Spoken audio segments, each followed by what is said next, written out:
So the question is about, we have so many deities, gods, with multiple hands, multiple heads, right?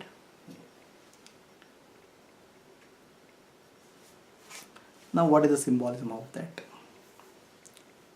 Now first of all, who are the deities?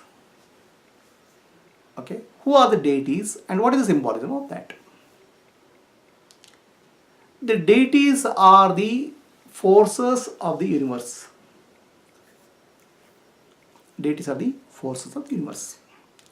So the forces of the universe, our scientists call them by name, some gravitational force, this force, that force. The forces of nature, scientists represent through a formula. The forces of nature, Rishis, who are also scientists, spiritual scientists, they found out and they gave a form for us to understand and visualize. Why did the scientist give a formula to you? So that you can understand the force of nature.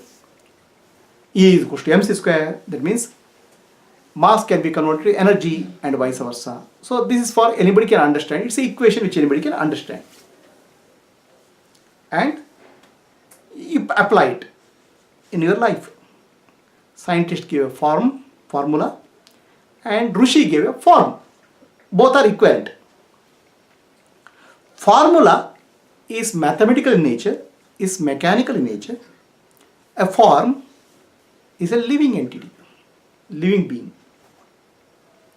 And scientist wants to convert everything in the universe into a mechanical formula, whereas a spiritual person experiences the universe as a divine being, a living universe, living organism. So the whole universe is actually what we call as Brahmanda, is called Brahma. Is a living being. Every part of the universe is a living being. Everything is interdependent on each other. It's an organic whole. It is self-aware. It's not a dead entity. The universe has arisen out of Chaitanya, consciousness. The scientists also have come to the similar conclusion. The scientists went in search of the fundamental aspects of nature,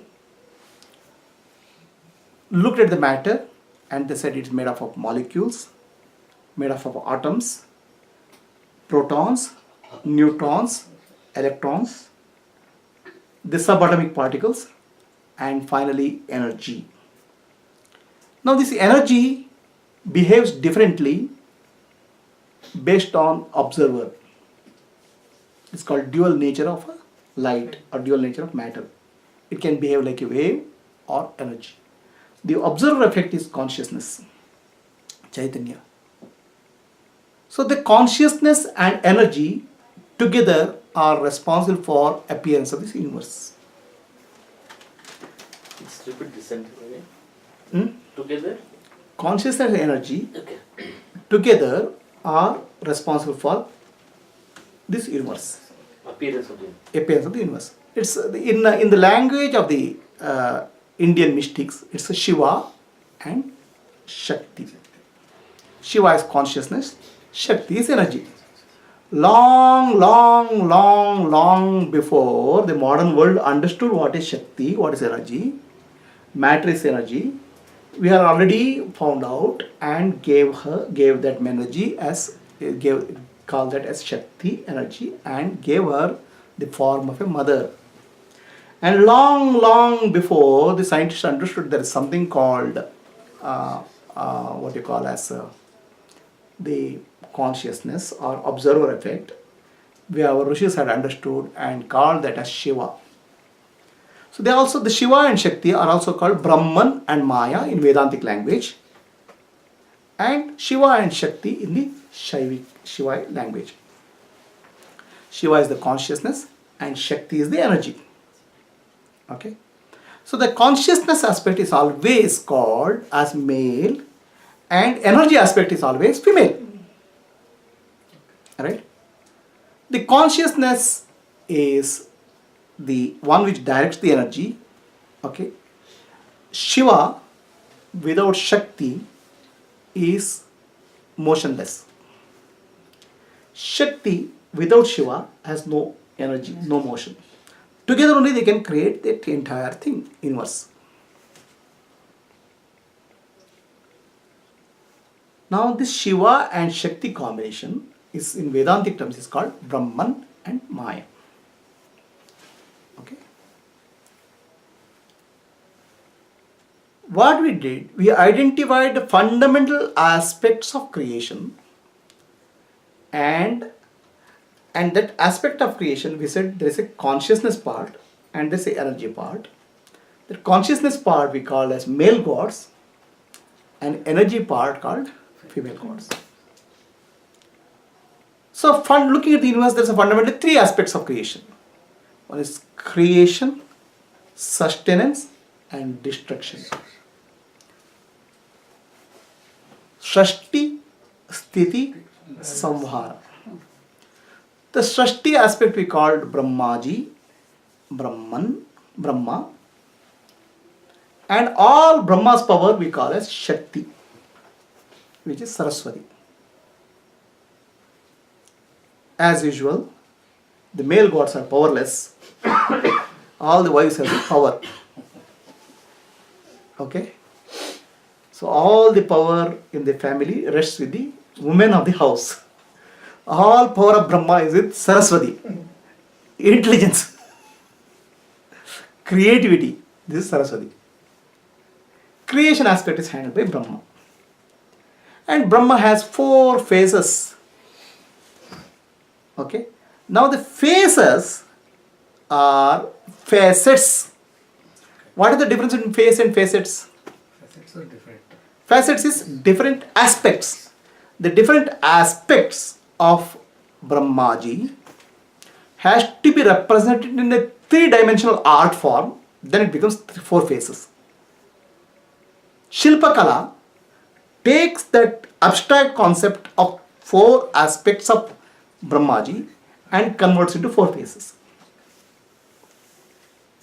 Are you clear? Yeah. So when you say aspects of your personality, let's say you are a tiger in the office and a cat in the house. There are 2 aspects of you. So this will be, if you give an artist, what will you? He'll put you 2 faces. One is tiger face, one cat face. Front one. Front office face is tiger and cat face at home. So 2 faces are shown, which represents your 2 facets. So Brahmaji has 4 aspects or 4 facets. What are those 4 facets? Their 4 facets are Rigveda, Yajurveda, Samaveda, Atharvana Veda. The 4 aspects are also space and time. Now, who said space and time is continuous? Who discovered that space and time is continuous? In the 20th century, Einstein discovered the space and time is continuous. Space can change into time and time can change space. Okay, understand? So it took humanity to 20th century, but our Rishis had done long back. They always speak of Desha Kala, the space and time. Space and time are continuous. That's why whenever they give a coordinate of anything, they give space and time together.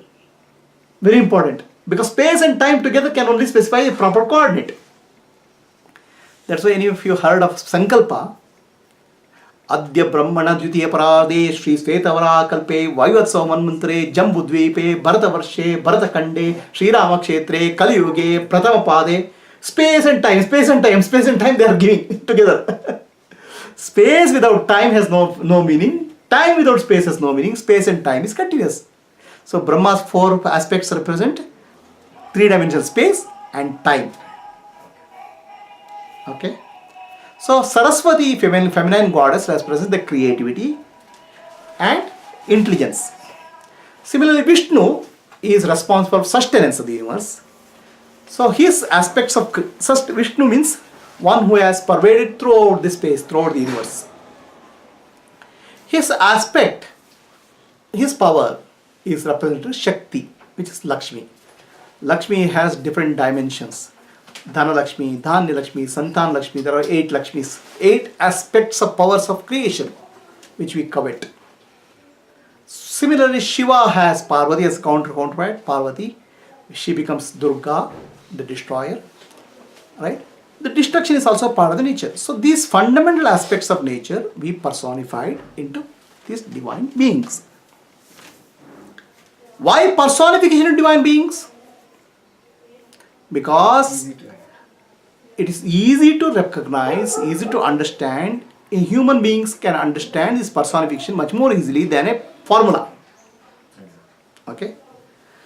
India was under the subjugation of Britishers for centuries together.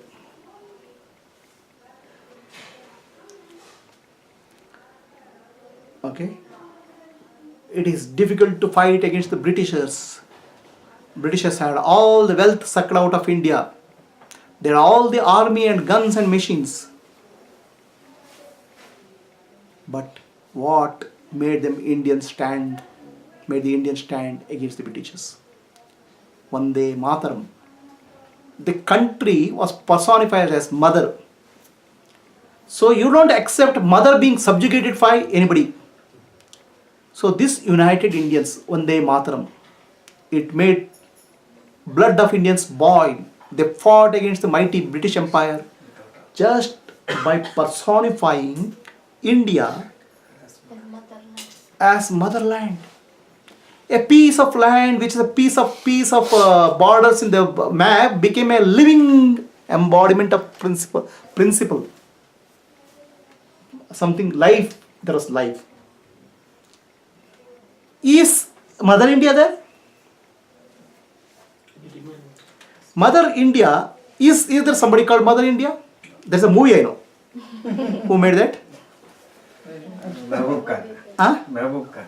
Somebody made Mother India movie. I'm speaking of Mother India. Is a person called Mother India there? The Mother India as a mother is a concept. That concept made into, is it there? It's there. It's an abstract concept. The abstract concept, by giving a living form, we made that into something I can relate to. I need to take care of the mother. I need to address that. I need to address her. I need to fight for her. It becomes something which I can deal with day-to-day life. Abstract concept I cannot deal. Similarly, all these forces of nature, by becoming living and embodied beings, I can connect with these forces, interact with these forces, worship them, understand them in much more beautiful way. That's the personification. Then it becomes a birthright. Right? So then what happened? From the highest principle to the lowest principle, down to the earth and down to the individual, you create, there are some tattvas or principles are there. The principles are equal to formulas, the basic abstract concepts. So now these abstract concepts, to make you understand, relate to them, they became personified divine beings. And there is meaning in that, because universe is not dead actually. Universe is living entity. Okay. So in Ayurveda, I heard a very interesting concept. When Ayurveda they teach, okay, they have to study human anatomy. The human anatomy doesn't start with human anatomy, leg and bone and this thing. Their bones and all those things are there. It starts with the Purusha and Prakriti, the fundamental principle. How from the supreme reality, there are 24 principles and you are the 25th principle, you are the 24th principle, one principle, ego principle, which has these 5 elements. So you connect individually the universal. Okay? Individual is not taken in isolation. Individual is connected to the universal, and that is the starting point of anatomy. Then you look at the individual. Individual has a leg, hand, these bones are there. But you position the individual in the context of the universal. Are you clear? As against that, modern anatomy textbook starts, there's no concept of universal. It starts with your hands, bone, leg. So you are taken in isolation, Physical form. physical form. So microcosm, that microcosm is not there. Macrocosm is not addressed. The context is missing. Only the specific micro aspect is taken. What is the difference? The difference becomes, instead of holistic treatment, you create the mess out of the whole system. You treat the parts, you don't treat the whole. The holistic system has to look at the bigger picture and address the micro part. Instead of that, you start addressing the micro part, overlooking the macros. That's why destroy. That has happened. That has ruined all aspect of our life. All aspect of our life. I'll give. Today I was just listening to one farmer how he was speaking. One Indian farmer. Reddy. Okay. See, he was speaking with such a Passion. pain, right? What we did, when you look at the micro aspect, when you miss the macro aspect, we miss the entire picture. The farm, we want to get more yield, Maximum. yield. So all these fertilizer companies come and they say, sell you the fertilizer, you get better yield. Okay, and you start using the fertilizer, and all these fertilizers have poisonous. They kill the soil fertility. Okay, right? Soil fertility of 3% is something which is required for good growth of this thing. Within 3-4 years of fertilizer usage, it comes to 0.05%. Now what these fertilizer companies do? They give you loan so that you can grow. Now the fertility of soil itself has gone down to zero, and no rain. The farmers only have a suicide. Okay? You are not looking at the total solution. Earlier days, our ancestors, people worshipped mother land as the mother. They respected land. They said mother because it's fertility. They gave respect to the fertility. Okay? This farmer says he planted some trees around. The trees actually put the leaves which drop from the tree become the fertilizer, natural fertilizer. You are not putting poison there. Okay? Then you allow the rainwater to go down. Right? And what happens? He says, he took a land of so many acres, fertility was 0.03%. Within 3 to 4 years, doing nothing, just planting trees and allowing the rainwater to harvesting, the fertility went up to 5%. Okay? Whereas by using fertilizer, It goes down. borrow the loan, take the loan and use the fertilizer to kill the soil. Then you get into debt trap, and you hear so many farmers committing suicide. Are you clear? So this is actually solving the problem, not looking at the totality in isolation. Right? So then they did another thing. Please understand, how we have ruined the farmers of the country. I'll just tell you that farmer Reddy, he was almost feeling so hurt. So what we did, we want to get more milk.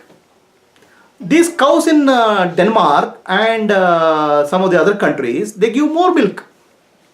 Okay, they give liters and liters of milk. So you bring that seed and inseminate these cows in India and create a hybrid cow. Okay, which gives more milk.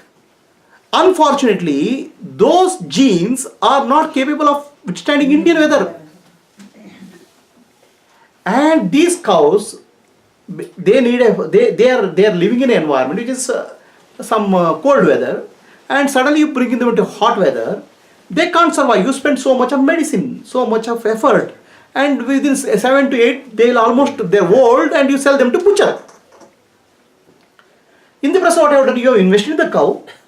Okay, you are spending so much of money in that. The farmer has to take care of farm and has a cow. Okay, AC cow. Okay, and he is not able to survive. Now we are to push the farmer into by wrong practice of farming and wrong practice of dairying. You put him in this sort of condition where he can't come back. And this man says he has a native cow, which is called Deshi cow. Deshi cows They can live. They give little less milk, but their life is long. They are robust. They survive in this environment. Their vitamin D content in their milk is more. Okay, and we have almost our desi cow breed itself is destroyed by all the shortcut methods, not looking at the long-term solution. So Ayurveda starts with the universal and talks about the individual. Okay. Why they talk with the individual? Ayurveda says there are only three parts to treatment. There are three parts to treatment of a patient. Okay. Part number one is called Daivika. Okay. Daivika means a person gets cured not because of the doctor, not because of the patient. He has some faith. He says he takes some prasadam of God and says, I am fine. Okay. This happened to one of my friends. That person had leukoderma, the skin or that white patch in skin. The lady, for almost 20 years, the whole body had leukoderma, bad patches. A couple of months back, I saw her and met her. Everything has disappeared. I asked her what happened. So she said, I went to this temple. They prayed to God. I got the prasadam. And I took the prasadam and medicine from doctor. I took it. And within 6 months, my whole leukoderma disappeared. The faith heals. That's the first part of treatment. Okay. The second part of the treatment, they say, is Daivika, Adhyatmika. The right kind of counseling and knowledge. Whatever I am teaching you, right? What is self, non-self, distinction, Atmadana. So that solves 90% of problems, because most of the problems of a human being is 90% of the human problems are what they call as psychological, psychosomatic. Psychosomatic problems cannot be treated with drugs. We are doing that, medicine. Okay. Psychosomatic problems of human beings can only be treated with the right understanding of the self, meditation, okay, self-awareness, mindfulness. This only can solve, and yoga. The last part is called Bhautika, where you have to go to physician. Okay. The physician can treat some disorders. So the problem itself has 3 dimensions of treatment. Where is our modern medicine? Every modern medicine, every drug, every medicine which you take, okay, take a medicine for diabetes, that solves the problem for a day. What it does is it blocks something else, and that causes another disease long term. We'll see to that later. We'll see to the later. No, that's also revenue, Okay. money. Okay, so our ancestors had a holistic view of life. Always they start with the universal principle and discuss individual with respect to the context. So in that context, the universe is a living being, and we have so many deities representing these different principles of the universe. Okay, and the hands, the faces represent the facets of that deity, so that you can easily understand what aspect I am addressing, what aspect the deity is addressing. The hands represent the actions. Each deity performs multiple actions. Okay, so for example, let's take Narayana. He has 4 hands: Shankha, Chakra, Gada, Padma. And these hands also, 2 upper hands and 2 hands downwards.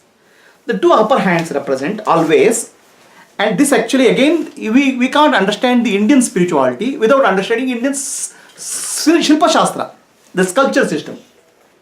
Okay, the sculpture represents the phases with the facets with the phases. Sculpture represents the actions with the limbs, and the instruments of action with that symbols. For example, Vishnu has Shankha, Chakra, Gada, Padma. Shankha means the conch. Chakra means the disc. Gada means the mace. And Padma means lotus. So the lotus and the Gada, they are in the lower hand, and these 2 in the upper hand. The upper hand represents what is beyond human mind. The lower hand, what is available to human mind. Okay, what is available to us, what we can understand is the lower. what we can don't understand, what is beyond our comprehension is called upper hand. Okay. So what we can understand? There are two things we have in there. One is Gada, mace. Mace represents what? Karmic action, law of karma. Okay. Do something good, you will go get whatever you sow, you will reap. What you do will come back to you. That action and reaction is represented Gada, the mace. The lotus represents this action reaction is there, but you can come out of that as a lotus, enlightenment. That's the lower hand. So both are available to you on the earth plane. What is the action reaction, karmic activity and the enlightenment. But what you don't have, what you can't understand is the upper part that's shown in the upper hands. Shanka means the universe is created out of the cosmic sound Omkara, which is not available to your common understanding. Only in meditation you can realize that. Shanka represents the cosmic sound, the fundamental vibration of the universe. Okay. Then Chakra represents the cosmic intelligence. The cosmic intelligence is what has created this. That's called Sudarshana, the right seeing. Okay. So these are the things which you don't see. So this is what is there in the Vishnu's hand. Similarly, each Devata and actually the Vishnu itself, they have 24 forms. Keshava, Narayana, Madhava, Govinda, all these forms are identical. But this will change. Shanka will come here, Chakra will come here. This is also according to Shilpa Shastra. Depending on which aspect of creation they are addressing at a given point of time. So much advanced thinking, so much of sharpness, so much of clarity. And we are landed up in a system which is actually addressing the microscopic without understanding the macroscopic, creating destruction and harassment for everybody.